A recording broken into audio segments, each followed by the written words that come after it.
La ética y la moral, orígenes y conceptos, objeto de estudio de la ética y su importancia. 1. Resumen. La filosofía es la ciencia que estudia la esencia, propiedades, causas y efectos de las cosas naturales. Está compuesta principalmente por epistemología, metafísica y ética, siendo esta última la que desarrollaremos en este trabajo de investigación. En este trabajo de investigación desarrollaremos el origen tanto etimológico como sánscrito, definición, objeto de estudio, aplicaciones e importancia de ética y moral, además de tener especial interés en explicar la diferencia entre ambos términos que suelen ser confundidos como sinónimos. 2. Introducción. Todos hemos escuchado de la ética y la moral, pero sabemos de qué trata específicamente, capaz solo tengamos una respuesta corta o una idea, de lo que significa o de lo que estudia. Una de ellas estudia los principios de la conducta moral. Nos referimos a la ética. Se puede decir que la ética es más teoría que todo trata del estudio, mientras que la moral es más la parte práctica ya que pone en acción, es el conjunto de reglas que se aplica en la vida. Hoy en día no tomamos muy en cuenta lo importante de estas dos palabras, lo importante que son para nosotros, hasta podemos decir que son los pilares de cualquier persona ya que de estos también parten los valores, la cual aprendemos en nuestro hogar. Ahora el hecho de conocer estos términos y practicarlos nos puede traer mucho beneficio. Uno de ellos, pero más importantes, es la confianza y la unión social, y junto a ellos vienen otros valores como la empatía, respeto, responsabilidad, etc. Las cuales todas suman positivamente al crecimiento de la persona. 3. Origen. 3.1 Etimológico. La ética viene del griego ethos, que significa costumbre, entendiendo como modo de ser, personalidad que se adquiere a fuerza de actos, costumbres, hábitos y virtud. La moral proviene del latín mos, moris significa costumbre y hace referencia a los usos y costumbres específicas del grupo humano. 1. 3.2. Sánscrito. La ética proviene de satyan, que significa esencia, mientras que moral proviene de ma, que significa medir. 2. De una interpretación de ambos orígenes podríamos deducir que la ética está más inclinada a la teoría, por otro lado, la moral está enfocada hacia la práctica. 4. Definición. 4.1 Ética. La ética es una de las tres áreas de la filosofía, las otras son epistemología y metafísica. 2. Tuvo distintas definiciones dadas por filósofos, como Aristóteles, que la denominó ciencia que versa sobre la naturaleza, o Antonio Rallo Bayús, que la denomina un estudio filosófico de la moral. En la actualidad se le denomina la ciencia que define las normas que debe tener un humano. Por lo tanto, podemos decir que es un estudio científico filosófico que va a evaluar lo bueno y lo malo de la conducta humana, por lo que su campo de estudio es el juicio moral. 3. 4.2. Moral. Al igual que la ética, la moral tuvo distintas definiciones. Para Di de Julia es la ciencia del bien y las reglas del accionar humano. 4. Mientras la ética es un concepto universal, que engloba distintos códigos morales, la moral es más propia de una región, constituye un conjunto de reglas, de normas de convivencia y de conducta humana que determinan las obligaciones de los hombres, sus relaciones entre sí y con la sociedad. Las costumbres se alcanzan a partir de la repetición de actos. 3. Siendo más precisos con la definición, podemos decir que la moral es el conjunto de normas que van a regular la conducta individual y social de los hombres en la comunidad. 4.3. Diferencias entre ética y moral. Como vimos anteriormente, ambos tienen el mismo significado etimológico, aunque ética proviene del griego y moral del latín. 5. La ética es una disciplina que estudia la conducta humana, mientras que la moral son los códigos de conducta, es decir, la ética es general mientras que la moral es particular. Además, la moral no es estudiada por los filósofos y la ética sí. Según Alonso de 6, las principales características de la moral son que es particular, cada región tiene la suya, es temporal y no es estudiada por filósofos. Por otro lado, la ética es general, única, universal, invariable y es estudiada por filósofos. 5. Usos/tipos. 5.1. Moral. La moral la podremos encontrar como moral propiamente dicha y moralidad. La moral designaría el conjunto de principios, normas, imperativos o ideas morales de una época o de una sociedad dadas. La moralidad haría referencia al conjunto de relaciones efectivas o actos concretos, que cobran un significado moral con respecto a la moral dada. 3. 5.2 Ética. La ética presenta dos divisiones principales, la ética normativa y teoría de la moral.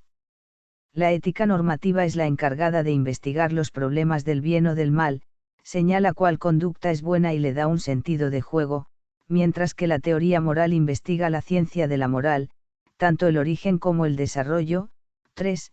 Como mencionamos antes, la moral nos ayuda a conocer las reglas que toda persona debe tener frente a otra, nos ayuda a una formación adecuada y saber cómo actuar en diferentes acciones, y por otro lado el uso de la ética es más un estudio que nos va a ayudar a definir los buenos comportamientos que el hombre tiene. Estos dos puntos son importantes para la vida de cualquier persona, ya que nos muestra cómo actuar de la mejor manera. 6. Ejemplos. 6.1.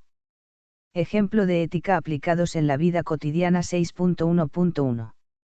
Ética personal. La ética puede aplicarse a la vida personal de alguien, que contempla no solo sus relaciones con la familia, los amigos y la pareja, sino también su relación consigo mismo y la forma en que actúa y toma decisiones en función de sus valores morales fundamentales.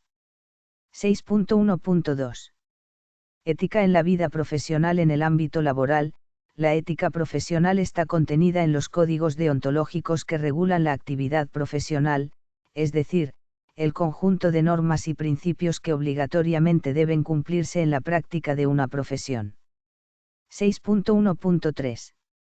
Ética social. La ética aplicada a la vida social en general se demuestra en valores como el respeto, la tolerancia, la honestidad, la inclusión y la igualdad. Así, la ética social aparece en todas las relaciones que mantenemos con los otros por distintas razones, que pueden ser económicas, políticas, laborales, ciudadanas o, incluso, circunstanciales. 6.1.4. Ética ciudadana. Practicamos ética ciudadana al relacionarnos con respeto y responsabilidad con el otro y con el espacio en que vivimos y que compartimos con otras personas, como la ciudad, el barrio, la calle, incluso nuestra residencia o nuestro piso. La ética ciudadana observa un conjunto de reglas relacionadas con la forma adecuada de comportarse en los espacios públicos, no solo respetando los derechos del otro, sino siendo amables y bondadosos con los demás. 6.1.5. Ética medioambiental. La manera en que nos relacionamos con el medio ambiente implica ciertas normas éticas, que se basan en el respeto y cuidado de la naturaleza, los animales, los recursos y el equilibrio ecológico de un lugar. La ética medioambiental está también en la forma en que tratamos los desperdicios que producimos y en la utilización consciente y responsable de los recursos que pone la naturaleza a nuestra disposición. 6.2. Ejemplos de moral aplicados en la vida cotidiana. 6.2.1. Decir la verdad. Una de las máximas de la moral es la honestidad, decir la verdad en cualquier momento. Sin embargo, decir la verdad no siempre es lo más correcto. Tomemos el siguiente ejemplo: si un acosador te pregunta si sabes hacia dónde ha huido un joven acosado, lo más correcto sería decir no aún y si supieses dónde se encuentra el joven en cuestión. 6.2.2. No hacer trampa. En nuestro proceder diario, debemos ser honestos para con nosotros y para con las demás personas. Hacer trampas es lo opuesto a un proceder honesto, es por lo que debemos evitar este tipo de conductas para vivir moralmente. 6.2.3. Ser generosos. La generosidad es un valor moral que se refiere a la capacidad de los seres humanos de compartir lo que tienen, no solo las posesiones materiales sino también aspectos inmateriales como la alegría y el optimismo. 6.2.4. Vivir de acuerdo con las reglas de la sociedad. Nuestra sociedad crea reglas para cada aspecto de nuestra vida. Por ejemplo, cómo debemos comportarnos en nuestras casas, en el colegio, en el trabajo, entre otros. Seguir estas reglas nos hace personas morales. 7. Conclusión.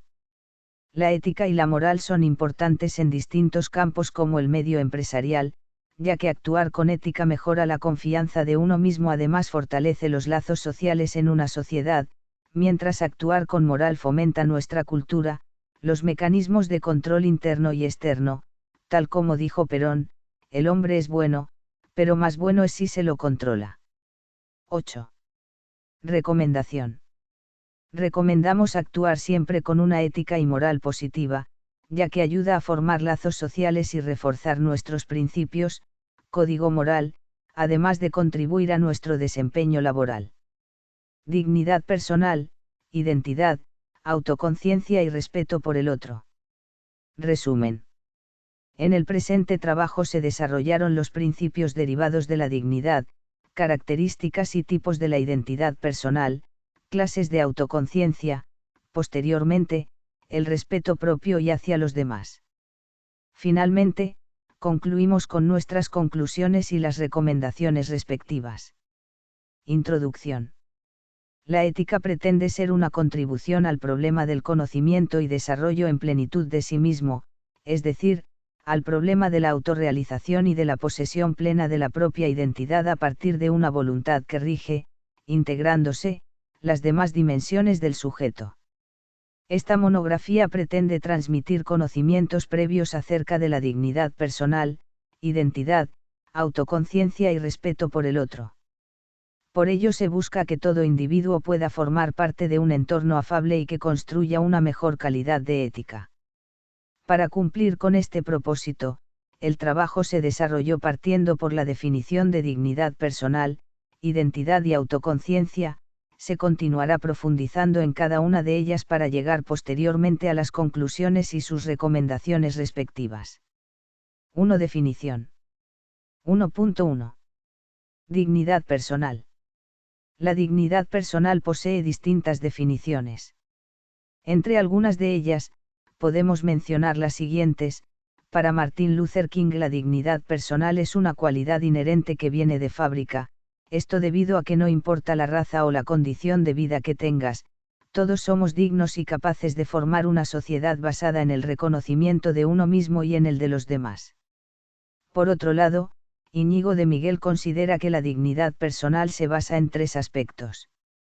Como primer punto, la capacidad del ser humano en emitir juicios morales. Como segundo punto, su libertad para decidir acerca de sus acciones y como tercer aspecto, su intelectualidad. 1. En base a ello, podemos decir que la dignidad personal es aquella que pertenece a todo ser humano, por el simple hecho de existir, sin importar las características que poseas. 1.2. Identidad. La identidad no es fija ni estática, cambia, se transforma, guardando siempre un núcleo fundamental que permite el reconocimiento de sí mismo colectivo y del yo en nosotros. Montero, 1987. Costa, 1993, añade la idea de identidad supone la idea de verdad, de autenticidad, puesto que identidad significa, sobre todo idéntico a sí mismo. 2. En síntesis, podemos definir a la identidad, como aquella que se construye a través de los distintos sucesos que surgen en la vida del ser humano, otorgándole ciertas características que lo hacen distinto de cualquier otro ser, ya que cada individuo posee sus propios valores, su propio modo de pensar, de sentir o actuar frente a cualquier circunstancia. Sin embargo, es de recalcar una vez más que se encuentra en constante recreación. 1.3. Autoconciencia. La autoconciencia implica reconocer los propios estados de ánimo, los recursos y las intuiciones. Así como conocer nuestras propias emociones y cómo nos afectan, cuáles son nuestras virtudes y nuestros puntos débiles. 3. 1.4.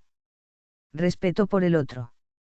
El respeto es un valor, este valor es fundamental en la vida de un ser humano, sin él no se puede formar una sociedad de bienestar, porque no solo nos referimos a tu derecho como persona de ser respetado, sino también al deber que tienes como ciudadano de respetar a tu prójimo. Hallando un equilibrio, es que construiremos una sociedad mejor, en armonía. 4. 2. Dignidad personal. 2.1. Dignidad humana y derecho comparado. Para fundamentar, informar y enriquecer el contenido de los derechos humanos, así como las protecciones constitucionales, la dignidad humana está presente como valor central. Es por ello que, la Declaración Universal de Derechos Humanos estipula que, todos los seres humanos nacen libres e iguales en dignidad y derechos y, dotados como están de razón y conciencia, deben comportarse fraternalmente los unos con los otros. Es de nuestro conocimiento que la mujer ha vivido y vive aún la desigualdad. De aquí que yace el desarrollo de derecho comparado. Todos tienen derecho a ser reconocidos, pero entonces nos hacemos la siguiente pregunta: ¿es acaso que la dignidad humana tiene género? La respuesta es clara: la dignidad humana es propio de todo ser, independientemente de que sea hombre o mujer, por lo que esto es un punto clave a analizar, ya que se sigue teniendo la errónea idea de que la mujer es inferior al hombre, por lo que se debe plantear una idea clara y reconocer que todos somos dignos de construir una sociedad basada en el respeto y valoración de sí mismo, al mismo tiempo que se es respetado y valorado. 5. 2.2 Principios derivados de la dignidad humana. 6. 2.2.1 Principio de respeto. Todo ser humano tiene dignidad y valor inherentes, solo por su condición básica de ser humano. Las cosas tienen un valor de intercambio. Son reemplazables. Los seres humanos, en cambio, tienen valor ilimitado puesto que, como sujetos dotados de identidad y capaces de elegir, son únicos e irreemplazables. Regla de oro: trata a los otros tal como querrías que ellos te trataran a ti. 2.2.2 Principios de no malevolencia y de benevolencia. En todas y en cada una de tus acciones, evita dañar a los otros y procura siempre el bienestar de los demás. 2.2.3 Principio de doble efecto. El principio de respeto no se aplica solo a los otros, sino también a uno mismo. Así, para un profesional, por ejemplo, respetarse a uno mismo significa obrar con integridad. 2.2.4 Principio de integridad. Ser profesional no es únicamente ejercer una profesión, sino que implica realizarlo con profesionalidad, es decir, con conocimiento profundo del arte, con absoluta lealtad a las normas deontológicas y buscando el servicio a las personas y a la sociedad por encima de los intereses egoístas. 2.2.5 Principio de justicia. Trata a los otros tal como les corresponde como seres humanos, sé justo, tratando a la gente de forma igual. Es decir, tratando a cada uno de forma similar en circunstancias similares. Su finalidad es tratar a las personas de forma apropiada. 3. Identidad. 3.1 Tipos de identidad. Los tipos de identidad son las clasificaciones en las que se ubican los grupos sociales. Emoticono cara triste. 7. Identidad personal. Se desarrolla a lo largo de nuestra vida y nos define como personas que depende del entorno en el que se encuentra. Identidad social.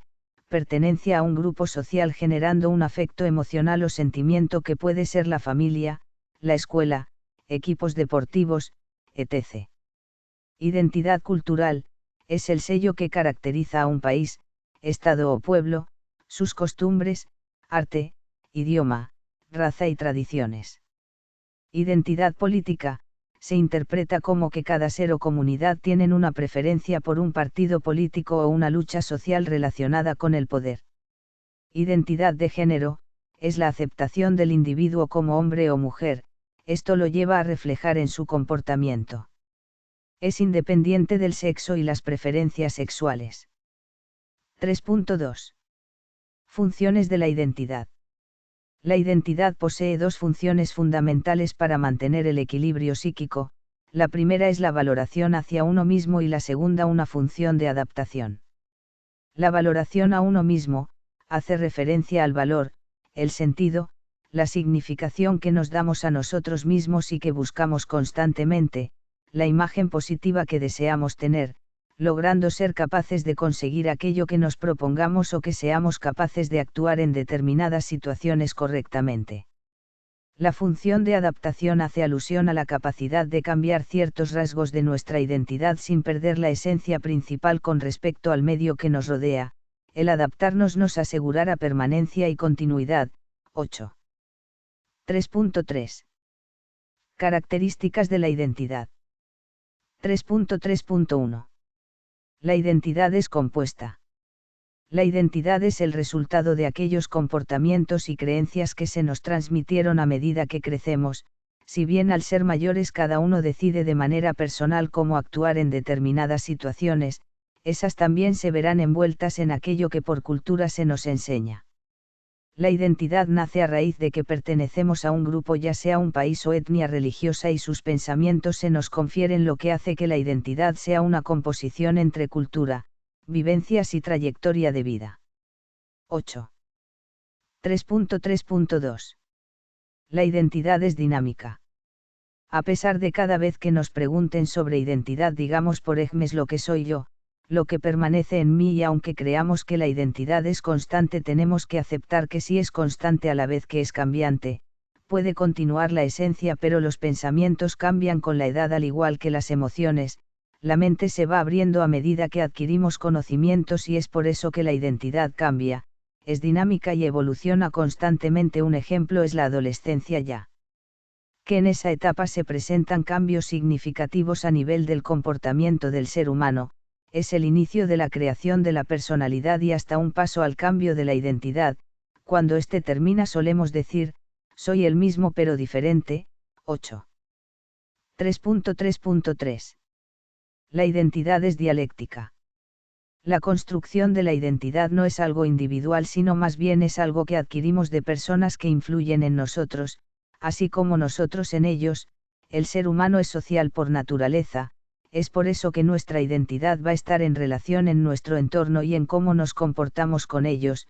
Dime con quién andas y te diré quién eres. La mayoría de veces nuestra identidad está influida por el otro y este otro por la nuestra, recordando que no siempre nos comportamos de igual manera, teniendo el contexto o situación un papel importante. 8. 3.4. Identidad personal en la educación. La identidad se representa en la diferencia por los factores que la influyen, expresándose en las necesidades, intereses, preferencias, inquietudes, voluntades y deseos distintamente de cada ser humano. Siendo así la sociedad quien influyen en reconocer quién soy y con qué me identifico.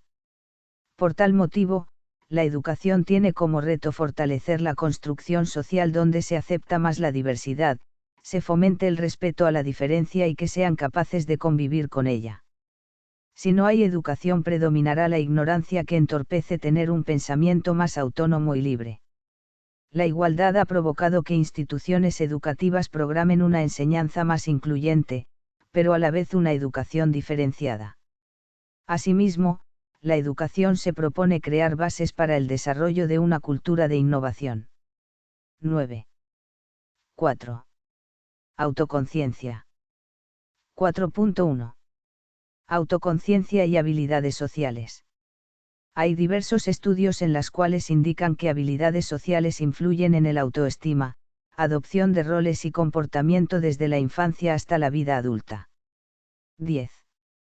La autoconciencia y las habilidades sociales van de la mano, ya que esta implica conocer nuestro propio estado de ánimo y emociones. Lo mencionado alude al esfuerzo paciente, sostenido que hacemos para conocernos e interrelacionarnos. 11. 4.2. Tipos de autoconciencia. 4.2.1. Autoconciencia privada. Es referido cuando los niños son conscientes de algo sobre ellos mismos pero que otras personas no lo notan. Por ejemplo, algunos niños sienten opresión en el pecho o sudor en las manos antes de leer en voz alta en clase. 12. 4.2.2. Autoconciencia pública. Los niños notan y son conscientes de cómo los ven otras personas, por lo que este tipo de autoconciencia se desarrolla más tarde porque los niños necesitan entender primero que las otras personas tienen pensamientos, sentimientos y perspectivas diferentes a las de ellos. 12. 4.3. Fases de la autoconciencia. 13. Fase 1. Detectar las emociones indeseadas mediante señales físicas o el tipo de pensamientos subjetivos que aparecen en la mente. Fase 2. Cuando se muestra una emoción fuerte como el enojo, se toma conciencia para reducir la intensidad del sentimiento. Fase 3. Cuando no se pudo moderar la intensidad de las emociones, se debe limitar su duración para evitar que suceda algún daño. Fase 4. Si el desenfreno de la emoción no se pudo controlar ni en intensidad o duración, se debe recurrir al reconocimiento de las acciones y a la reparación de los daños. 4.4. Prácticas para desarrollar la autoconciencia. Para fortalecer la autoconciencia se plantean 5 prácticas para alcanzar el autoconocimiento: centrarse, observar sin juzgar, escucharse a uno mismo, desapegarse de los resultados y aceptar y dejar ir. 14. 4.5. Autoconciencia y respeto por el otro profundo relacionada con la medicina. En la formación de médicos todavía se recomienda no involucrarse emocionalmente con el paciente, una tarea difícil de realizar ya que también son seres humanos. Los trabajadores de la salud deben enfrentar situaciones de sufrimiento diariamente como la muerte y deben expresar emociones impuestas por las normas del hospital, ocasionando disonancia emocional y el síndrome de burnout, que una de sus características es la despersonalización y el maltrato hacia los pacientes. Es por eso la importancia de identificar estos problemas y que el médico pueda tener un manejo correcto de sus sentimientos en lugar de evitarlas. La enseñanza del manejo de las emociones les permitirá a los alumnos utilizar las emociones al servicio del pensamiento. Esto les ayudará a razonar de forma más inteligente y tomar mejores decisiones. Al formar médicos inteligentes emocionalmente, estarán más capacitados para atender las emociones originadas a su alrededor y por efecto desarrollar estrategias para manejar estados de ánimo. 14. 5. Respeto. 5.1. El respeto a la vida humana. El respeto a la vida es el mayor de los respetos. La vida es lo más valioso para cualquier ser humano. El respeto es una cualidad que nace con la empatía. El respeto empieza por uno mismo. Solo así vamos a poder entender que el ser humano posee dignidad y merece el mismo respeto en sus derechos fundamentales. Ninguna situación, por excepcional que sea, justifica que alguien lastime la dignidad de las personas, en especial de las más vulnerables. Sin embargo, hoy en día podemos observar ciertas situaciones que atentan con estos principios y dependerá del criterio de cada sociedad al decidir si la acción es buena o mala, como la legítima defensa, el homicidio voluntario, el aborto, la eutanasia, el suicidio. 15. 5.2. Respeto por el otro. El respeto nos permite apreciar todas aquellas cualidades y derechos de las personas que nos rodean, el prójimo. De esta forma identificamos el valor y aporte de cada persona como parte de nuestra sociedad. Nuestra sociedad es una democracia y como tal, todos somos libres de expresarnos y ser escuchados. Sin embargo, existe una relación importante entre respeto y libertad, es decir, nuestra libertad no puede pasar por encima de la de los demás, debe respetarla. Por tanto, sabemos que existe una línea muy delgada entre los derechos de una persona y cómo ésta debe actuar para no vulnerar los derechos de los demás. Esa delgada línea es la que mantiene el respeto. 16. Conclusiones. La dignidad personal es una virtud inherente del ser humano, que deriva del respeto por nosotros mismos, puesto que nuestra dignidad personal inicia en el momento que nos reconocemos por nuestra individualidad y autonomía. Una de las partes más importantes del ser humano es su identidad, porque viene a ser el conjunto de cualidades y conocimientos que se van adquiriendo durante toda su vida, que lo va cambiando constantemente por lo que se diferencia de los demás y se vuelve único. Esta diferencia nos permite expresarnos libremente y pensar distinto al resto.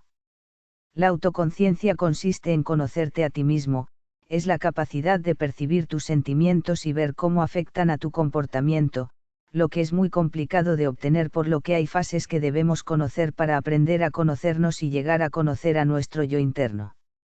Recomendaciones. Aprender a que no todas las personas somos iguales, todos pensamos, sentimos y actuamos de forma distinta, pero es eso lo cual nos identifica individualmente a cada uno. Enseñar a respetar a otros y a nosotros mismos, ya que de esta cualidad se van a desprender muchos valores como la empatía, dignidad, etc. La moral personal, inviolabilidad de las personas. 1. Resumen. En el presente trabajo se abarca el tema de la moral desde diversos puntos, se define el concepto en la época actual, se menciona la historia a través del tiempo, así como los cambios que se han ido suscitando, se detallan las características y su relación con otros ámbitos, como el político y el religioso. También se abarca el tema de la persona, como la idea moral y su desarrollo en el tiempo, se describen las características y su valor como ser humano en la sociedad. Por último, se menciona la inviolabilidad como un derecho autónomo de la persona, basado en la impenetrabilidad ética a su persona y a sus derechos humanos. 2. Introducción. La moral ha acompañado al ser humano en todas las etapas de su historia. Por moral o moralidad se logra entender como un conjunto de normas, costumbres, creencias y valores que sirven de guía a la conducta personal en el marco de una cultura, sociedad o tradición determinada. La inviolabilidad es aquella que forma parte de la dignidad humana, entendiendo esta como el respeto a la libertad, justicia y paz en el ámbito jurídico y del bioderecho.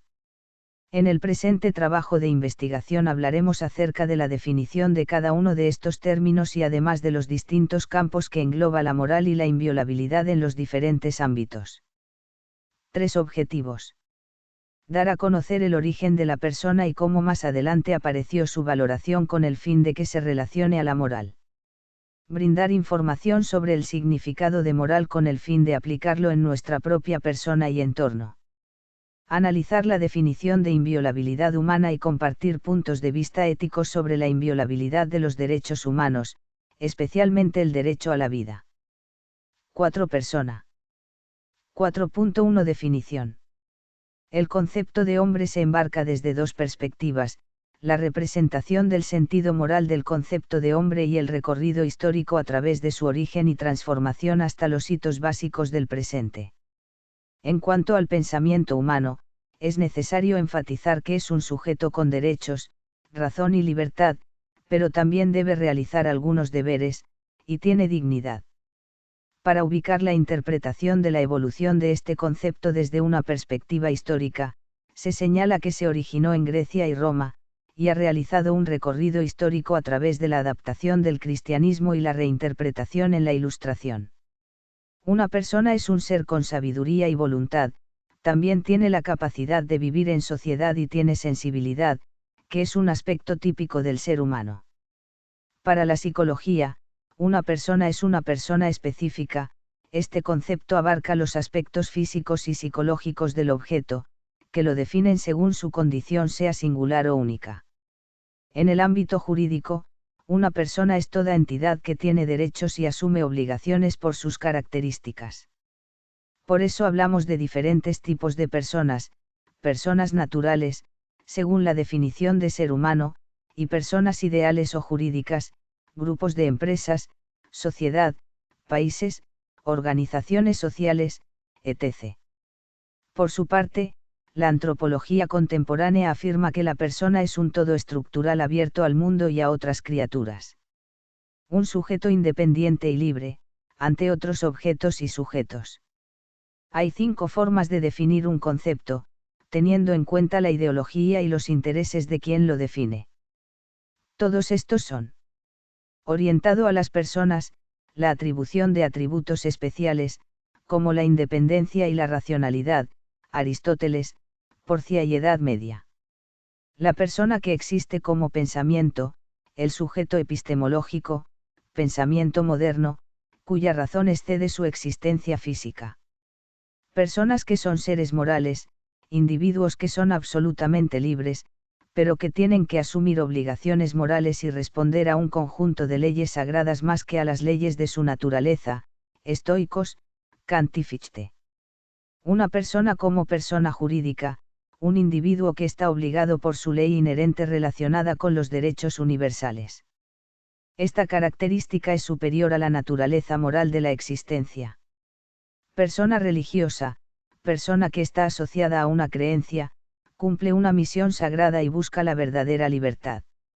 Existencialismo e individualismo, tradición judeocristiana, San Agustín, Pascal, Kierkegaard. 4.2 Historia. En Grecia la palabra persona era la máscara de los actores y su personaje. 1. En Roma este significado se amplió a nivel jurídico y político que trataba de un individuo libre con derechos superiores a los demás, los esclavos no estaban dentro de este rubro. El cristianismo extendió la dignidad moral de la persona a toda la humanidad considerándose un procedente de Dios. Para Kant, filósofo de la Ilustración, menciona que la persona es el individuo racional, libre y por eso responsable, que, como ser moral, posee dignidad y es fin en sí mismo. La persona se construye en sociedad porque el ser humano es social por naturaleza y necesita relacionarse con los demás para formarse. 1. 4.3 Características. La Declaración Universal de Derechos Humanos define al hombre como un hombre moral libre y racional. Por tanto, todos los seres humanos tenemos una serie de derechos universales inviolables a gozar de la dignidad. Esto nos coloca por encima de cualquier afiliación en la sociedad, raza y etnia, independientemente de cada género, edad y capacidad. 4.3.1 Social. Desde su significado original, la máscara del actor que interpreta el rol, el concepto de persona indica su rol social, es el individuo quien juega un rol en la sociedad, al igual que un actor juega un rol. En la sociedad, esta persona no está sola. Por el contrario, existe entre otros, y su desarrollo depende de estas relaciones interpersonales. 4.3.2 Razón, libertad y dignidad.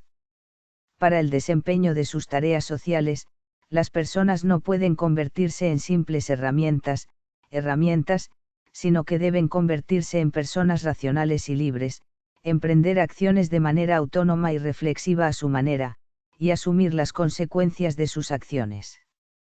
Como agente social, el hombre también tiene derechos, aunque también tiene responsabilidades. Este es un sujeto racional y libre, por lo que se considera superior a otras criaturas, animales y cosas. Por lo tanto, desde el comienzo de la civilización romana, a las personas se les dieron las características de racionalidad, libertad y dignidad. Sin embargo, la cultura en ese momento no reconocía la dignidad de todas las personas. El cristianismo defiende la visión teológica del hombre y sus características provienen de la voluntad creadora de Dios. Para el cristianismo, ser persona es un regalo de Dios para toda la humanidad. 4.3.3 Ética y responsabilidad. Durante el periodo de la Ilustración en el siglo XVIII, el filósofo alemán Immanuel Kant aplicó estos atributos a las personas: razón, libertad y dignidad. Además, insistió en que las personas pertenecen al llamado reino, que es un reino moral, en el que toda existencia racional es siempre un propósito en sí mismo. Un hombre es una especie de moralidad y su libertad lo hace digno. Esta dignidad no es un don, ni de Dios, ni de nadie, no es un complemento del mundo exterior, sino el principio interior de la humanidad, revela su libertad fundamental, que es el fundamento de su moralidad. Kant insistió en que este tipo de libertad requiere responsabilidad al mismo tiempo, dado que el hombre es un hombre racional y libre, estará dotado de conciencia y capacidad para actuar con responsabilidad, por lo que el hombre es el sujeto de sus acciones al que se le puede culpar. 1. 4.4 Valoración de la persona. Como se sabe, la palabra persona, su concepto en sí nació en el arte del teatro clásico. Entonces podemos mencionar a ciertos personajes como, Antígona, personaje teatral de la obra homónima de Sófocles, siglo V AC. Sylock, personaje de El mercader de Venecia de Shakespeare, siglo XVII, 1. Estos roles son ejemplos de la entrada de la dignidad humana en escena como tema central del drama. Antígona pretende enterrar a su hermano Polinices, a sabiendas de que ella misma será condenada a muerte por incumplir la ley de la ciudad dictada por su tío y gobernante Creonte, que prohíbe dar sepultura a los rebeldes. Sylock, judío en Venecia, humillado, injuriado y tratado injustamente por las leyes de esa ciudad bajo dominio cristiano, pretende vengarse exigiendo a Antonio, su deudor, una libra de carne que arrancará de su cuerpo, concretamente del corazón. 1.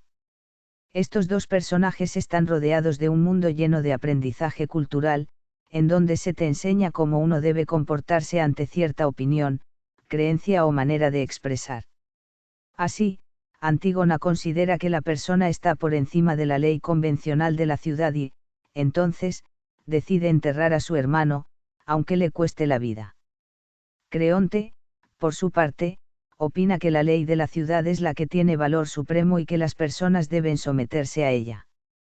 Sylock, en cambio, reclama ser tratado dignamente, como una persona, como un ser en sí mismo valioso, pero si no recibe tal trato, adoptará medidas crueles que también atentan contra la dignidad de los otros. 1. Actualmente el valor no solo está en nosotros sino también en el tipo económico, estético, etc. 5. Moral. 5.1 Definición. La moral, por su lado, debería ser entendida como una capacidad mundial propia de todas las personas y producto de la evolución, además que cuentan con la capacidad de distinguir lo bueno y lo malo. Ya lo mencionaba Ayala, la capacidad de distinguir entre lo que es refutable y no. Es así que se dice que la moral es un signo de la autonomía. La moral es un grupo de reglas que se respetan, principalmente en forma automática, es más como las buenas prácticas, costumbres, es así que su aplicación no frecuenta suscitar ni una meditación teórica crítica susceptible de cuestionarse en su base. 3.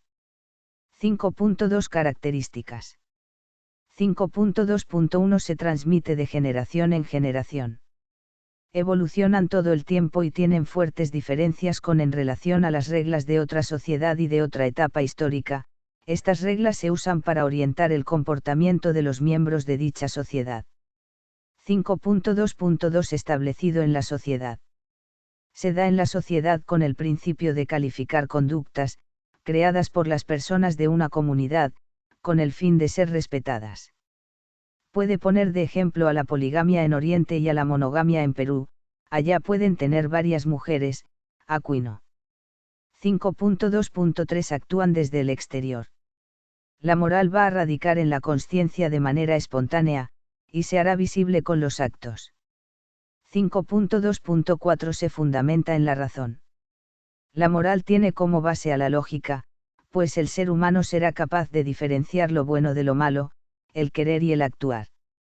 Solo el perro es un ser amoral, porque no sabe diferenciar lo bueno de lo malo, si hace algo malo no se le va a castigar. 5.3 Antes y después. Al ser la moral un concepto social a seguir para ser considerado un buen ciudadano o persona, esta varía mucho dependiendo del tiempo, ubicación y religión de la zona en la que se encuentre. Es decir que la moral ha tenido varias fluctuaciones a lo largo del tiempo en cada región habitada, hasta llegar a las reglas que tenemos hoy en día.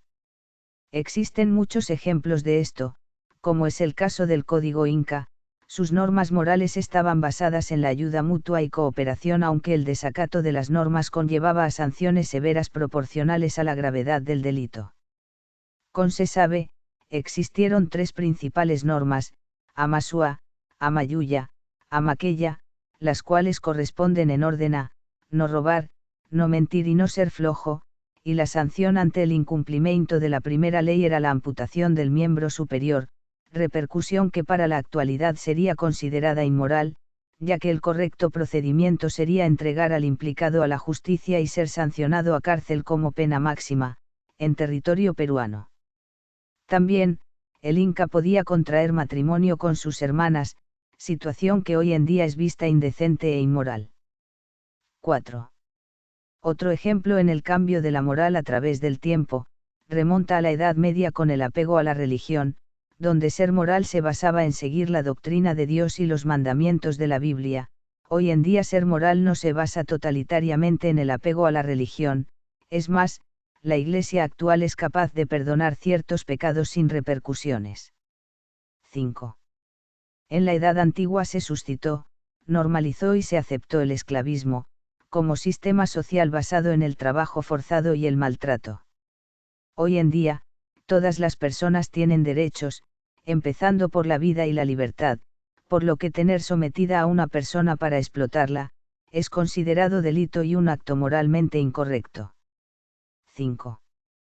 Como estos ejemplos mencionados, existen otros más y con el paso del tiempo se irán suscitando nuevas diferencias con la evolución lógica de los seres humanos. 5.4 Aplicación. La moral son las reglas aplicadas en la sociedad para la determinación de una buena conducta humana y la delimitación de lo bueno y lo malo dependiendo del lugar y el tiempo. Los derechos humanos pueden considerarse derechos morales, ya que son normas que refieren al bien de las personas, sin embargo existen diferencias entre las dos, ya que una es aplicada a la lógica y otra a la sentimentalidad. 6. La moral y su aplicación, dan lugar a la ética, la cual es la ciencia que analiza el comportamiento humano en base a la moral. Además, la moral es aplicada al trabajo y al profesionalismo, formando así la moral profesional, la cual es un conjunto de facultades y obligaciones que tiene un individuo profesional trabajador en virtud de la profesión que ejerce. Esto genera un alcance social en el compromiso y comportamiento, asimismo enfoca el trabajo hacia el bien común social. 5.5 Política y moral. La moral es un conjunto de reglas internas con las que cada individuo cuenta para regular sus costumbres y formas de comportamiento, es por ello entonces que la moral de cada individuo está determinada por la estructura social en la que se encuentra inmerso. Así, de esta manera la moral busca una adecuación de la conciencia individual a comportamientos socialmente aceptados. 4. La política nos habla del fundamento y desarrollo de la organización así como la conducción de sociedades humanas por medio de la dominación, particularmente dentro de un Estado. Asimismo, es una práctica que se orienta a la obtención del poder político en todos sus niveles. Entre sus aspectos fundamentales, cabría considerarla como práctica teórica que busca la elaboración de estrategias y tácticas adecuadas al logro de fines políticos. A la misma vez también puede ser imaginada como una habilidad y compromiso de los políticos profesionales con una causa. 7. Sin embargo, no se debe olvidar que esos comportamientos que determina la moral del individuo está influenciada por el entorno social, en consecuencia, la moral de cada individuo está limitada por la estructura social o contexto en el que se encuentra puesto. Así, ella busca una adecuación de la conciencia individual a comportamientos socialmente aceptados por todos aquellos individuos que forman parte de la comunidad política. 5.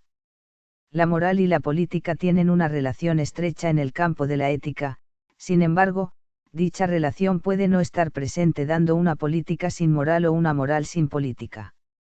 Se ha cuestionado mucho sobre el papel de la izquierda y de la derecha en la política.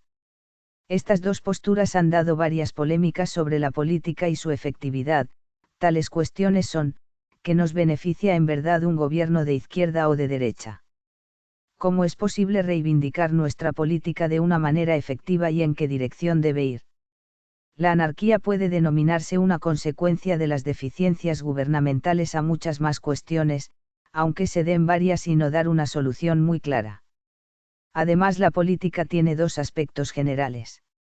El primero es el ideológico valorativo, el cual se basaba en prácticamente dar una teoría de justicia, para la moral es que defiendan sus voces para tener una política teóricamente correcta. El segundo es el práctico y experimental, que se basa en usar los medios necesarios para ejercer su política y hacer de su utilización más eficaz. Sin embargo, dichos aspectos pueden estar desalineados o incluso inciertos, ya que tal vez se dé el caso de más importancia al práctico experimental que al ideológico teórico, y viceversa. También se ha dado la cuestión de la moral sin política o la política sin moral. La política sin moral se basaba en ejercer o manejar el poder político sin tener en cuenta a la moral.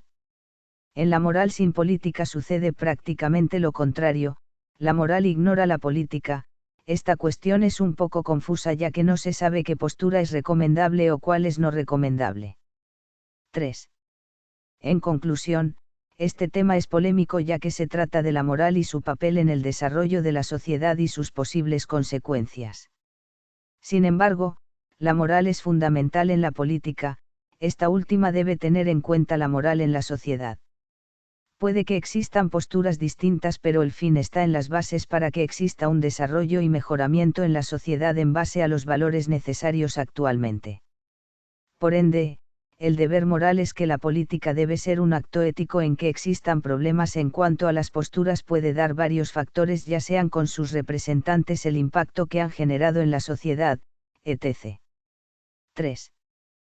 5.6 Moral cristiana. Cuando hablamos de moral cristiana nos referimos a la forma de comportarse de los seguidores de Cristo.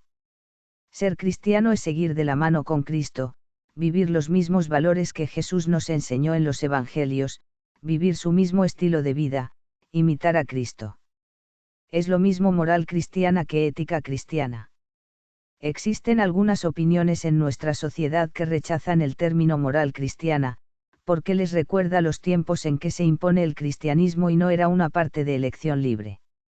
Algunos, al oír la palabra moral, la asocian a castigo, represión, autoridad, pecado, etc., y la ven pasada de moda y anticuada. Sin embargo, hemos de tener claro que la moral cristiana no es una obligación externa de leyes, es decir, unas leyes que estamos obligados a cumplir y que son impuestas desde lo muy alto por la autoridad divina que hay que obedecer, o en caso contrario sufriremos las penas del infierno. El verdadero concepto de moral cristiana se refiere a la búsqueda persistente por parte del creyente para vivir el estilo de vida de Jesús. 8. Entonces podemos decir que la moral cristiana es vivir como Jesús, imitar su mismo estilo de vida y comportarse de acuerdo con los valores del Evangelio. Esto no se hace de manera obligatoria, sino que se escoge libremente, así como Jesucristo nos mostró en su vida. El cristiano, verdadero seguidor de Jesús, cumplirá los mandamientos no porque se los impongan, sino porque le nace cumplirlos, porque sabe que cumplirlos le ayuda a ser más feliz y es bueno para él. 8. Actitudes fundamentales, las virtudes. La moral no es solo hacer el bien y evitar las malas acciones, sino seguir un estilo de vida en las que las actitudes de cada uno sean las correctas. Estas actitudes que debemos emplear como cristianos son las llamamos virtudes. Las virtudes, por tanto, se pueden definir como actitudes correctas, maneras de comportarse, perfecciones habituales que nos ayudan a llevar una vida moralmente buena. A continuación se muestran las virtudes que ayudan a los cristianos a vivir una buena conducta. A la fe, Jesús nos pide que creamos en Él, que confiemos en su persona. Jesús alaba la fe de los que creen en Él, como el centurión romano, CFNMT 8,10, y se enfada cuando a sus discípulos les falta fe, CFNMC 4,40S y 8,17S. Creer en Dios significa que el creyente debe hacer el bien y amar a Dios y al prójimo. Si uno dice que cree en Dios pero se porta mal con el prójimo, no es un verdadero creyente y no está dando un buen testimonio de Jesús. Creer significa evitar las ocasiones de pecar. 8. B. Esperanza. La esperanza es esa actitud en que confiamos que Dios cumpla todas las promesas que nos hizo, que nos salvará del pecado, que resucitaremos en el último día, que veremos a Dios en el cielo. La esperanza ayuda a obrar el bien porque estamos convencidos que después de los sufrimientos por los que atravesamos en este mundo viene el premio, la felicidad. La esperanza de los cristianos también está en construir un mundo mejor, en instaurar la justicia, en que el mal no debe reinar. Pero la esperanza no debe quedarse solo en hacer un mundo mejor, como lo entienden muchos ateos y agnósticos. La esperanza de los cristianos consiste en hacer un mundo mejor, pero también en la vida eterna y en la resurrección final. 8.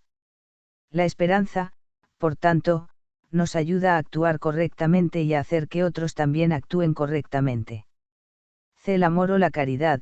San Pablo dice que de las tres virtudes, fe, esperanza y caridad, la más importante es la caridad.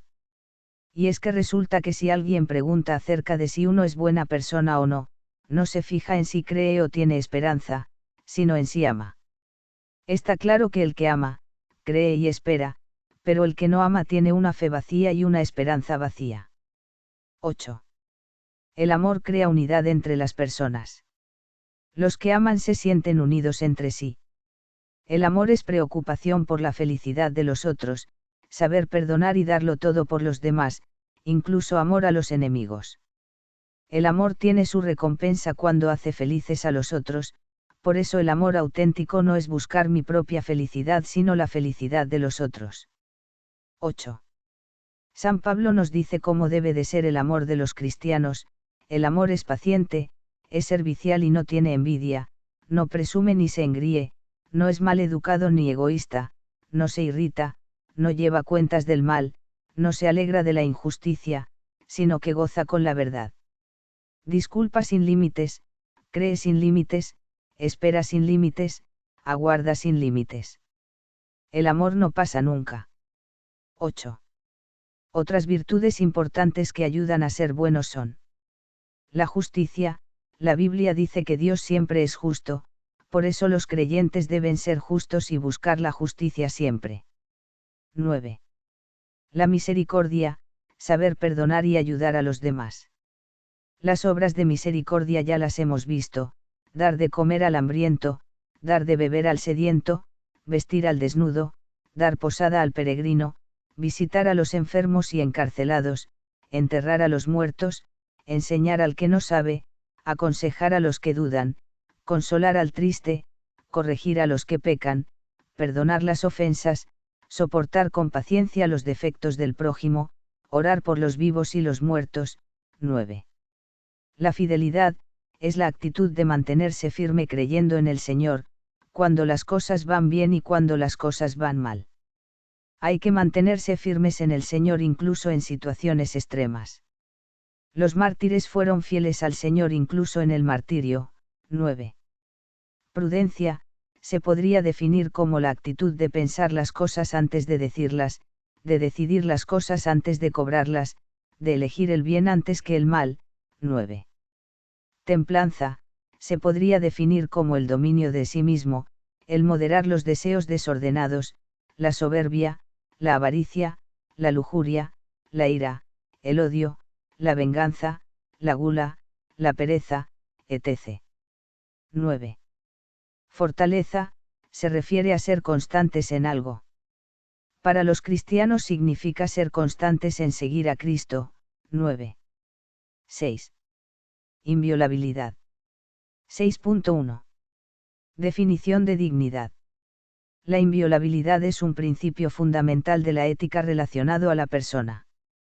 La dignidad se aplica al sentimiento de respeto dirigido a una persona perteneciente a una sociedad. Toda persona merece respeto. Este se consigue por medio de la tolerancia al pensamiento, ser e ideas propias de la otra persona. A través de la dignidad se afirma la importancia de la persona en la sociedad como ser vivo respetable, sin importar edad, sexo o estatus. 10. 6.2. Sugerencias para aumentar el respeto a la dignidad. 6.2.1. Identificar nuestros puntos sensibles. El autorrespeto se hace presente como parte propia de nuestra dignidad, además de los propios valores en los que sienta base la dignidad misma. Por tanto, es tarea nuestra el reconocer que no se nos puede imponer algo en contra de nuestros ideales. Nadie tiene el derecho, ni siquiera mínimo, de quebrar o lastimar nuestra dignidad. Debemos defenderla como un fin propio que se apega a la sociedad misma en la cual convivimos con las demás personas. 10. 6.2.3. Respetar la dignidad de los demás seres humanos. Debemos tener el cuidado debido en relación a la ofensa de la dignidad de la otra persona, podemos llegar a perjudicar su estima, su honor propio, lo cual significa algo sagrado, de hecho, lo más sagrado que el propio individuo mantiene para sí mismo, e incluso podría ser el caso que esto sea lo único que posea de valioso. Podríamos realizar una retroalimentación, analizar y enfocar dichas palabras que sean ofensivas, porque aunque no lo creamos, un daño severo a un ser humano se consigue en solo un par de segundos que podrían ser inesperados para cualquiera, involucrando, claro está, palabras mordientes que conllevarían a este daño. 10. 6.3 Dignidad humana e inviolabilidad en el bioderecho.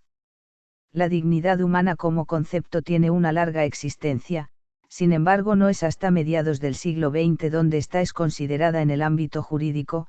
Así se menciona a la dignidad humana en la Carta de las Naciones Unidas, 1945, y la Declaración Universal de Derechos Humanos, 1948, sin embargo, la dignidad humana también está presente en la Constitución de distintos países como España, Alemania, Italia, Grecia, etc., mostrando que la dignidad humana se le atribuye a todos los seres humanos.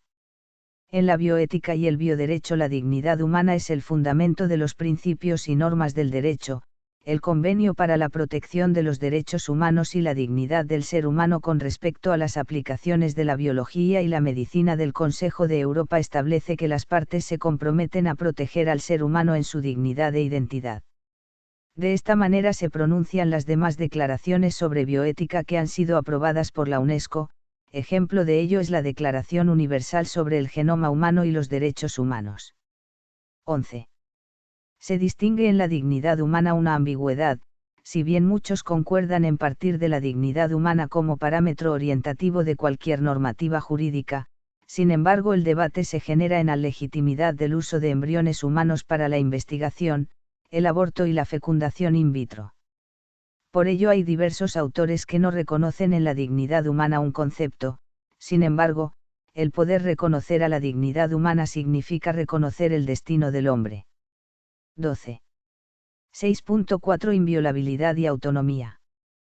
Para Nino del principio de autonomía se puede inferir el concepto de inviolabilidad, pues nos permite identificar dentro de ciertos márgenes de indeterminación, aquellos bienes sobre los que versan los derechos cuya función es atrincherar esos bienes contra medidas que persigan el beneficio de otros o del conjunto social o entidades supraindividuales. Nino, 1989, 222. Se puede justificar el principio de autonomía sobre dos planos, moral interna y moral social.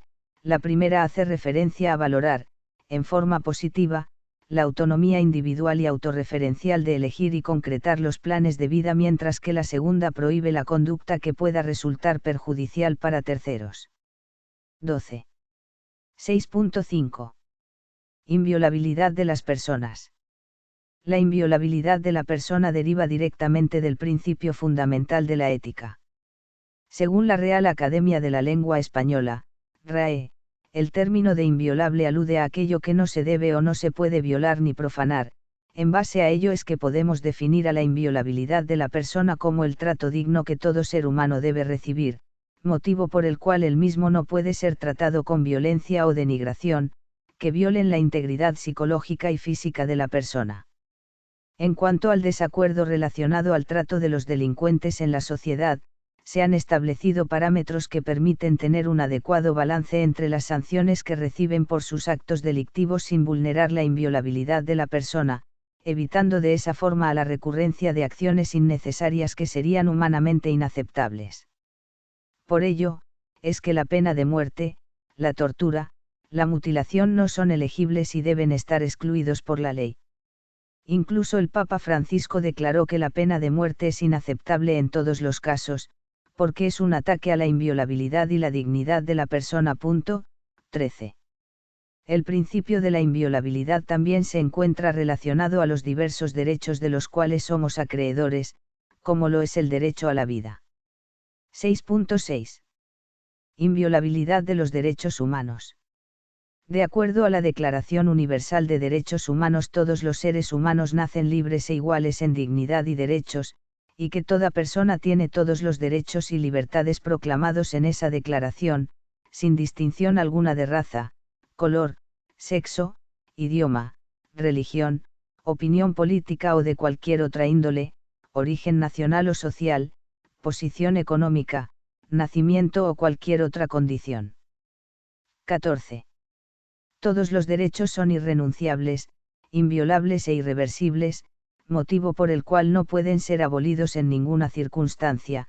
Además, todos los estados internacionales no pueden justificar violaciones de los derechos humanos por motivos culturales, nivel de desarrollo o por la presencia de dificultades internas. Las obligaciones internacionales adquiridas por los estados por medio de los tratados internacionales de DDHH establecidos no solo se encuentran relacionadas jurídicamente a los gobiernos, también lo son para todas sus autoridades, organismos y funcionarios, además de órganos legislativos y judiciales. Los estados adquieren responsabilidad de las violaciones que no se logren impedir. 15. Violaciones a los derechos humanos. Las transgresiones de los derechos humanos ocurren cuando un Estado no asume de una forma adecuada sus obligaciones con los tratados de DDHH o normas establecidas en el derecho internacional. Los Estados pueden incumplir DDHH por medio de la extralimitación de sus poderes, por las aquiescencias tácticas que puedan existir en la nación, y por omisión o inacción respecto a la acción propicia para velar por la protección de las personas de situaciones incompatibles con la dignidad y los DDHH que debe ser merecedor. 15. Algunos ejemplos de violaciones son el de denegar o privar de derechos a ciertas personas o grupos, obstaculizar o interrumpir la realización de un derecho, no adoptar o anular una medida necesaria para garantizar los DDHH, adoptar medidas regresivas o limitar derechos por intereses incompatibles con las normas, no satisfacer los niveles esenciales de los derechos, estando capacitado, reducir o desviar un gasto público, sin medidas que aseguren niveles esenciales de satisfacción de derechos. 15. 6.6.1 Inviolabilidad del derecho a la vida.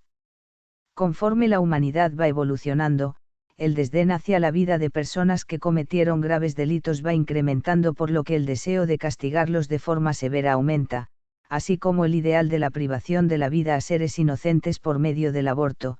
Pese a ello, existe una parte de la sociedad que aún vela que no se cometa tal crimen desatinado que atenta contra inviolabilidad del derecho a la vida. El derecho a la vida es natural e inviolable, por lo cual ninguna otra persona puede manipular una vida ajena a la suya. Siempre se debe tener presente que la sociedad tiene más el deber y no el derecho, por lo que los mismos, más que el derecho de matar, tiene el deber de conservar la vida a toda costa. 7. Recomendaciones. A lo largo de la investigación se usaron diferentes bibliografías, que contienen variados puntos de vista. Se ha estructurado de tal modo que se obtenga un conocimiento completo e íntegro, motivo por el cual recomendamos iniciar con una lectura previa y pueda ir verificando cada parte del texto. Del mismo modo, se recomienda leer los anexos dados al final de la presente monografía para que pueda captar con mayor claridad el tema propuesto, con sus diferentes perspectivas y definiciones. Se recomienda el tener un correcto manejo del concepto dignidad humana como un derecho en toda persona para poder reconocer su importancia jurídica y en la ética del bioderecho. Se recomienda el tener conceptos previos sobre dignidad humana y autonomía para comprender la inviolabilidad como el derecho a la libertad y a la dignidad sin distinción de raza, sexo o género. 8. Conclusiones. Todo tiene un origen y la moral no fue una excepción. La moral de cada persona es distinta y aún así debemos respetarla, ya sea en sus creencias o costumbres, ya que lo aprendieron de sus antepasados y para esas personas sus actos son correctos. La inviolabilidad de la persona es aquella que regula el trato que recibe la misma por parte de la sociedad, de tal forma que no se viole su integridad tanto psicológica como física. En cuanto a la inviolabilidad de los derechos humanos, debemos tener en cuenta que todos los derechos deben ser respetados, además de reducir el número de transgresiones que se pueden llegar a cometer. La moral depende del tiempo, lugar y religión en la que se habita. Esta puede tener variaciones durante el tiempo, llegando a estipular cambios drásticos en su pensamiento, por lo que dependiendo de las experiencias, lógica y evolución, el concepto de moral en cada región puede ir variando y adaptándose. La responsabilidad como fundamento ético. Introducción. El término responsabilidad viene del latín responsum, responder. Y ese significado se ha conservado en la mayoría de los idiomas modernos. Al hablar de responsabilidad es preciso hacer referencia al desempeño ético de las personas. Como es bien sabido, las acciones de responsabilidad social van más allá de lo que exige la ley, de manera que quienes realizan actividades socialmente responsables actúan haciendo el bien, no porque la ley lo exija o imponga, sino porque existe un profundo sentido ético de lo que es correcto e incorrecto, de las normas que deben guiar su conducta, independientemente de las consecuencias legales o sociales que esto conlleve. 1. La ética implica necesariamente hablar de la práctica de valores y de principios, que permiten al ser humano orientar su actuación hacia el bien. 2 objetivos. Objetivo general. El presente trabajo monográfico tiene como objetivo principal dar a entender el sentido de la responsabilidad como fundamento ético. Nuestro enfoque está dirigido a explicar la correlación que existe entre responsabilidad y ética, y cómo es que la responsabilidad forma parte de la base que sostiene a la ética de una persona. Siendo la responsabilidad un valor fundamental en la vida de cada ser humano y la ética las buenas conductas que deberían siempre regir nuestra vida. Objetivos específicos. Analizar el significado de la responsabilidad y revisar sus diferentes tipos, en relación a la ética o buen actuar de la persona. Explicar cómo es que la responsabilidad influye en la ética, y viceversa. Detallar la estrecha relación que une a la responsabilidad y la ética, y fundamentar la necesidad de una responsabilidad ética en el actuar individual y colectivo. Estudiar la importancia del binomio responsabilidad ética en la sociedad actual. Exponer el papel relevante que cumple el ser responsable en el ejercicio de una buena ética. Comprender la responsabilidad ética profesional en el ejercicio de la medicina. Consideramos indispensable para nuestra formación saber cómo debe ser la responsabilidad ética del médico. Entender en qué consiste y cómo ejercer dicha responsabilidad en base a un buen actuar. Recomendar, después de estudiar el presente trabajo, lineamientos que invitamos a seguir a cada lector para la práctica de una correcta responsabilidad ética como personas dentro de nuestra sociedad y como futuros médicos. 3. Fundamento teórico. 1. Responsabilidad. El término responsabilidad proviene del latín responsum, responder. Este significado se ha conservado en la mayoría de los idiomas actuales, como por ejemplo en alemán, responsabilidad se dice Verantwortung, que viene de Antwort, respuesta. Y muchas son las razones y maneras en las que podemos responder. Según la Real Academia Española, define la responsabilidad como la capacidad existente en todo sujeto activo de derecho para reconocer y aceptar las consecuencias de un hecho realizado libremente. 2. Ser responsable manifiesta nuestra pertenencia al mundo, a una comunidad y a la humanidad. La responsabilidad revela que uno está en el mundo con otras personas, que comparte el mundo con ellos y desde esa relación se generan lazos, compromisos, obligaciones. La clave de la responsabilidad, por lo tanto, es la respuesta. 1. El término responsabilidad tiene una fuerte carga deontológica, es decir, que cuando se usa esta palabra se le asocia con deberes, obligaciones que las personas tienen. 1. 2 tipos de responsabilidad. La responsabilidad ética se aplica en ámbitos específicos y se puede clasificar en 2.1 Responsabilidad ética personal. Le permite al individuo la correcta evaluación de lo que puede hacer o no de lo bueno o malo, entre otras variables. Este código se forma a lo largo de la vida del individuo a través de los valores éticos que se han enseñado en el seno de la familia, religión, amistades, educación, etc. Lo que implica además que puede cambiarse a lo largo de la vida. 3. Ejemplos. Una persona que encuentra un maletín con dinero, y hace lo imposible para devolverlo. Alguien que escucha que le están mintiendo a una persona y lo pone al descubierto. 2.2 Responsabilidad ética social. Nuestra responsabilidad social va más allá de nuestras acciones. Todo lo que hacemos afecta la vida de otras personas de alguna manera. Esta es una forma de entender nuestra responsabilidad social, un tipo de responsabilidad que nos conecta de manera diferente con el mundo. Así, cada observador se respeta a sí mismo y a los demás. También se respeta a sí mismo, por lo que puede simpatizar con los problemas de otras personas. 4. Ejemplos. El compromiso como asociación a la ayuda de comedores infantiles. Aceptación dentro de una entidad deportiva de personas homosexuales. Brindar ayuda a las personas más débiles, pobres o que han debido emigrar de su país por razones religiosas, políticas o religiosas. 2.3 Responsabilidad ética profesional.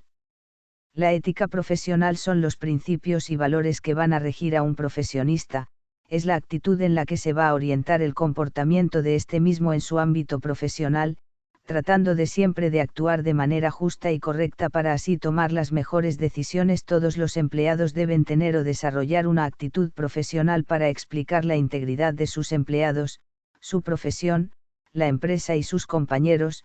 3. Ejemplos.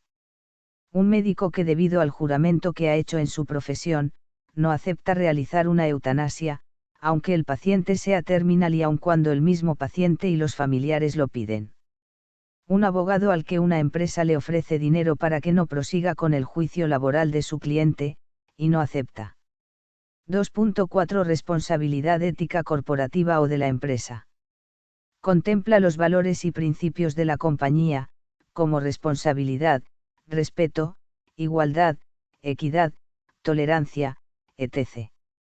Se manifiesta al proveer un producto o servicio con altos niveles de calidad que satisface eficazmente las necesidades del consumidor a un precio justo. 5. Ejemplo. Sería sencillo para la empresa facilitar un bien o servicio de mala calidad a un precio promedio, producto que no sería capaz de cubrir las expectativas básicas del cliente dejando así de lado su propósito principal, o, por el contrario, ofertar un bien de alta calidad a un precio excesivo. En este ejemplo la empresa estaría faltando o yendo contra su responsabilidad ética. Valorar equitativamente el trabajo de todos los empleados, independientemente del puesto que ocupen dentro de la organización. 2.5 Responsabilidad ética medioambiental.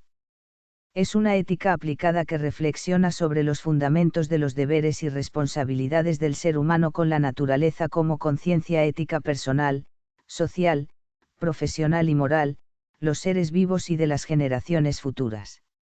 Se encarga de todo lo que haces, desde tu casa hasta el trabajo, donde descansas, donde estudias y donde te entretienes.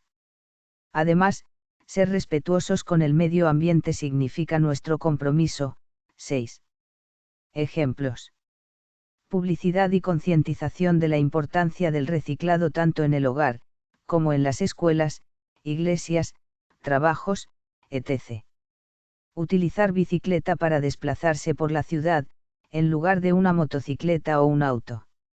No tirar desechos industriales y tóxicos tanto a nivel individual, como es el caso del sobrante de las pinturas de paredes, como a nivel industrial, como sucede con los desechos químicos de la industria del papel arrojados en fuentes de agua dulce. 3. Relación entre la ética y la responsabilidad. La relación íntima entre la ética y responsabilidad es de suma importancia, ya que la ética implica hablar de la práctica constante de valores y principios que van a permitir al ser humano dirigir sus actos hacia el bien. Sin embargo, la responsabilidad es el resultado de la percepción ética de las personas. 7. Esta estrecha relación abarca mucho de lo que valemos como personas en todo ámbito, ya que mejoraría muchas cosas en la sociedad si aplicamos tanto la ética como la responsabilidad en nuestras vidas y en la de los demás. Darle un trato digno a una persona es sinónimo de tener buenos valores. Por ejemplo, la profesión médica exige el cumplimiento de conjunto de normas jurídicas, técnicas, metodológicas de carácter específico del ejercicio de la medicina, Por ende tiene una gran responsabilidad ética y social. 8. 4. Importancia de responsabilidad en sociedad. Para poder medir la responsabilidad ética en nuestra sociedad debemos tener claro de que somos responsables al momento de ejercer nuestro trabajo como futuros profesionales médicos. No va a ser simplemente nuestra vida, sino que nosotros al trabajar en un futuro con personas, nos vemos más involucrados en poder discernir entre lo bueno y lo malo de cada paciente que veamos. Cada pequeño acto que realicemos afecta nuestras vidas y las constituyen, también afectan las de los otros. Eso se ve reflejado en nuestro día a día. Como ejemplo, si un doctor hubiera estudiado, hubiera sido responsable con sus estudios, podría haber hecho mucho más por el paciente. También somos responsables de las exigencias o retos que nos llaman a actuar. Un médico, por el hecho de serlo, tiene exigencias y afrontará retos propios de su condición. Responder a ellos hace a un médico responsable. 1. Con esto en mente, el médico no solo está envuelto en sus deberes como médico, sino también su condición y su situación en la que se refleja. Es por esto que ser médico va a abarcar sus conocimientos y sus deberes como profesional. Y la experiencia profesional nos exigirá dar respuestas a las situaciones específicas. 1. Por lo ya expuesto, consideramos que la responsabilidad ética es importante en la sociedad y más aún en nuestra carrera, que va a tratar siempre con personas, las cuales se van a ver reflejadas por nuestro actuar ético y moral. 5. La responsabilidad profesional. Responsabilidad profesional del médico.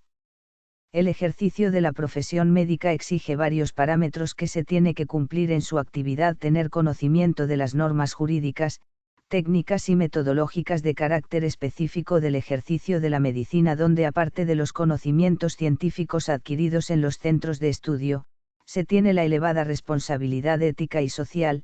La medicina está ligado al derecho, a la vida, y a la salud de la sociedad, que es protegida por la ley, por lo que ejercer una práctica médica inadecuado trae una responsabilidad jurídica. Responsabilidad profesional.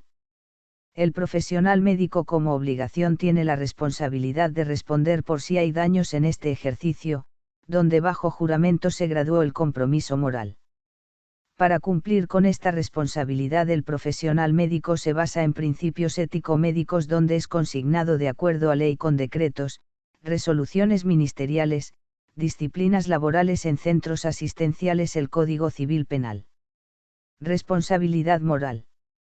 Se trata de responsabilidad moral de todo médico: es conocer, cumplir y hacer cumplir los principios de la ética médica en relación con el paciente, sus familiares, con el equipo de trabajo, con los educandos y la sociedad.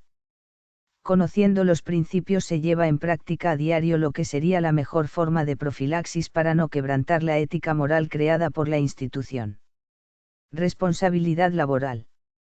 En esta responsabilidad también se basa en decretos, disciplinas laborales en centros asistenciales. Existen una serie de artículos a considerar para no faltar a la disciplina laboral. Dar resultados falsificados de pruebas y exámenes médicos. Actuar con negligencia o indolencia en el cumplimiento de su trabajo, con alteraciones de servicios de la salud al producir lesiones graves, irreversibles o la muerte de paciente. No respetar el decoro, el pudor y la dignidad de los pacientes, o realizar actos graves y ostensibles contra la moral. Maltrato al paciente o a sus familiares. Expedir certificados médicos, recetas, dietas periciales que no se ajustan a la realidad por facilismo, superficial o lucro. Realizar en ocasiones del trabajo cualquier acto que pueda ser constitutivo de delito. Las medidas aplicadas a estas faltas pueden ser varias de acuerdo a circunstancias concurrentes, gravedad de hechos, perjuicios causados. Se podrá aplicar de medida siguiente: la separación definitiva del Sistema Nacional de Salud. Separación definitiva del centro. El traslado a otra plaza con pérdida de la que estuviera ocupando. El traslado temporal a otra plaza de menor remuneración o de condicionamiento laboral distinta por término de un tiempo. Suspender el vínculo laboral por un término indeterminado. Amonestación privada o pública. Responsabilidad civil. Se rige de acuerdo al Código Civil y la responsabilidad profesional médico al causar un daño o una falta a la disciplina laboral en esta área podría haber indemnizaciones del perjuicio con monetaria para su tratamiento de la mala praxis o rehabilitación. Responsabilidad penal. Está contemplada en el Código Penal. Se considera delito toda acción u omisión socialmente peligrosa prohibida por la ley bajo conminación de una sanción penal, lo que significa que se puede cometer por acción como por omisión. 8. 3 conclusiones. Como resultado de nuestra investigación concluimos en la relevante importancia del valor de la responsabilidad como fundamento ético, haciendo énfasis en el desempeño de nuestra profesión médica. Comprendimos cómo es que la responsabilidad y la ética coexisten dentro del perfil de una persona íntegra. Entendimos la relación que existe entre estos dos términos y su implicancia social. La palabra responsabilidad significa responder, y al hablar de ella hacemos también referencia al desempeño ético de las personas. La responsabilidad social va más allá de lo que se nos exige por ley. Los que actúan desde la responsabilidad social actúan también con un sentido ético, es decir, actúan o son responsables desde la ética de lo que consideramos correcto. La responsabilidad ética se puede clasificar en o responsabilidad ética personal, o responsabilidad ética social, o responsabilidad ética profesional, o responsabilidad ética corporativa o de la empresa, o responsabilidad ética medioambiental. La estrecha relación entre la ética y la responsabilidad se basa en que la ética es la práctica constante de actitudes, valores y principios que van a permitirnos actuar con responsabilidad de acuerdo con lo que está bien. Y de la misma manera, la responsabilidad es base para actuar con ética. Se entiende entonces la relación recíproca de estos términos. Dicha relación llevada a la práctica mejoraría nuestra vida y nos permitiría mejorar la vida de quienes nos rodean. Tratar con responsabilidad a una persona y actuar con este mismo valor, es sinónimo de una buena práctica de la ética. La importancia del binomio responsabilidad-ética en nuestra sociedad actual radica en que es fundamental que esta relación sea parte de nuestros valores, principios y actitudes como buenos ciudadanos. Debemos comprometernos a actuar con responsabilidad ética. Esto es algo que hoy en día todos deberíamos intentar, siendo mejores personas y haciendo lo correcto, es como mejoraremos también nuestra sociedad. Como futuros médicos, es importante que actuemos con responsabilidad ética profesional, es una exigencia que nuestra profesión nos demanda.